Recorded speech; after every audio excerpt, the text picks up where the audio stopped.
చెప్పి కాలయాపన చేశారు. వీళ్ళు అంతే చెప్తారేమోని నా పేద కుటుంబాలు అభద్రత లోనై ఉన్నారు. కానీ ఎవరికి అందని విధంగా పేదవాడి మనసులో ఈ ప్రజా ప్రభుత్వం, పేదోడు ప్రభుత్వం పూర్తి భద్రత కల్పించి వారిలో పూర్తిగా విశ్వాసాన్ని నింపిన తర్వాత అర్హులైన పేదవాళ్ళు గ్రామంలో ఉన్నా ఇది ఒక్కసారిచ్చి ఈ ప్రభుత్వం చెయ్యి దులుపుకోదు.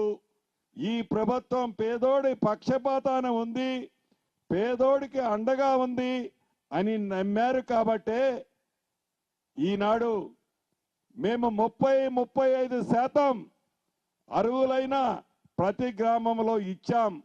ఇంకా 50-60% ఇవ్వాల్సింది ఉంది. ఇస్తాం. విడతల వారీగా ఇంకా 3 విడతలు ఇస్తాం. అర్హులైన ప్రతి పేదవాడికి ఇచ్చిన మాట ప్రకారం, నా ఆడబిడ్డలకి ఇచ్చిన ప్రతి మాట ప్రకారం తూచా తప్పకుండా ఇస్తామనే మేము చెప్పిన మాటను నమ్మి నా ఆడబిడ్డలు ఈ ప్రజా ప్రభుత్వాన్ని దీవిస్తున్నందుకు గౌరవ ముఖ్యమంత్రి గారి పక్షాన, ఈ రాష్ట్ర ప్రభుత్వ పక్షాన, రాష్ట్రంలో ఉండే నా ఆడబిడ్డలందరికీ మరొక్కసారి శిరస వంచి కృతజ్ఞతలు కూడా తెలియజేసుకుంటున్నాను. అంతేకాదు, ఇది మాటలు చెప్పి కాలయాపన చేసే ప్రభుత్వం కాదు. మాటలు చెప్పి మళ్ళీ చెయ్యిచ్చే ప్రభుత్వం కాదు.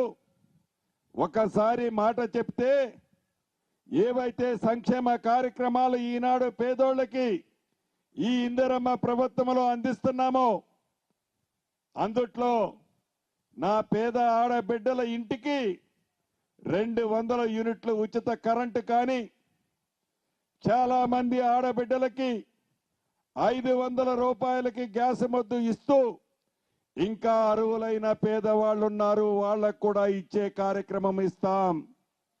అంతేకాదు, ఇంకా మొన్న ఉగాది నుంచి సన్న బియ్యం ఇస్తున్నాం. రైతును రాజు చేసే దాంట్లో కార్యక్రమంగా ఇందాక చైర్మన్ గారు నాగేశ్వరరావు గారు కోల్డ్ స్టోరేజ్ సుమారు 15 కోట్లతో శంకుస్థాపన చేశాం. ఇక్కడ మన పాలేరు నియోజకవర్గంలోనే కాదు, రాష్ట్ర వ్యాప్తంగా సుమారు 5 లక్షల మెట్రిక్ టన్నుల గోడాముల్ని మన ప్రభుత్వంలో ఈ 5 సంవత్సరాల్లో కట్టుకోబోతున్నాం.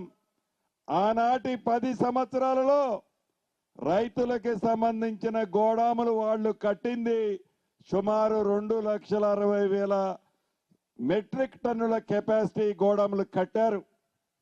ఈ ప్రభుత్వంలోనే 5 లక్షల పైగా మెట్రిక్ టన్నుల గోడాములు కడుతూ పైలట్ అయిన ఏదైతే కోల్డ్ స్టోరేజ్ సుమారు 9,700 మెట్రిక్ టన్నుల కెపాసిటీ గోడాముని ఏదైతే కోల్డ్ స్టోర్ ని ఇంతకు ముందే శంకుస్థాపన చేసుకున్నాం.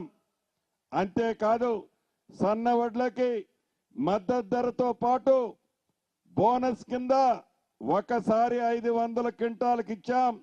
రెండవసారి కూడా రాబోయే కొద్ది రోజుల్లో వ్యాసంగం తీయబోతున్నాం.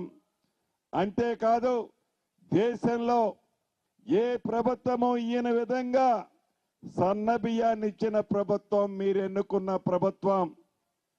నేను ఎన్నికలప్పుడు వచ్చినప్పుడు మీ గ్రామాల్లో తిరిగినప్పుడు అన్న రేషన్ కార్డులు ఇక 10 ఏళ్ళైందన్నా అని మీరు అడిగారు. మన ప్రభుత్వంలో రాష్ట్ర వ్యాప్తంగా 11 లక్షల రేషన్ కార్డులు కొత్త ఇచ్చాం. పాత రేషన్ కార్డులలో 7 లక్షల మంది పైగా పేర్లు చేర్చాం. ఇందిరమ్మ ఇళ్ల సంగతి చెప్పకనే చెప్పాను. ఇలా రాష్ట్ర ఆర్థిక పరిస్థితి బాగలేకపోయినా ఇందిరమ్మ ఇళ్ల విషయంలో ఈ ప్రభుత్వం, గౌరవ ముఖ్యమంత్రి రేవంత్ రెడ్డి గారు కానీ, నా సహచర కేబినెట్ మంత్రులు కానీ మేమందరం ఒకటే అనుకున్నాం. ఇందిరమ్మ ఇల్లు సెలక్షన్ చేసేటప్పుడు నీది ఏ కులమని ముఖ్యం కాదు, నీది ఏ పార్టీ అని ముఖ్యం కాదు, నీకు ఇందిరమ్మ ఇల్లు ఇస్తే మాకు ఓటేస్తావా అని కూడా అడగొద్దు.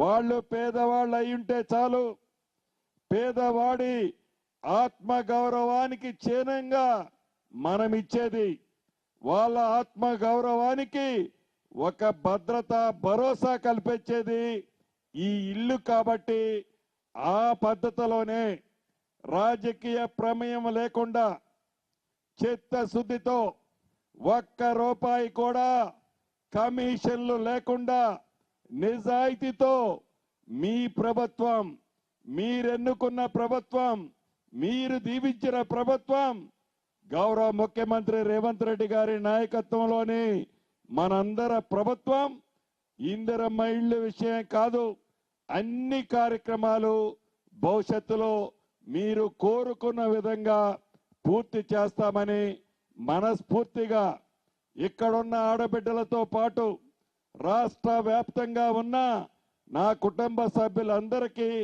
పేరు పేరున తెలియచేసుకుంటూ మీ అందరి దగ్గర సెలవు తీసుకుంటున్నానన్నా. Thank you very much.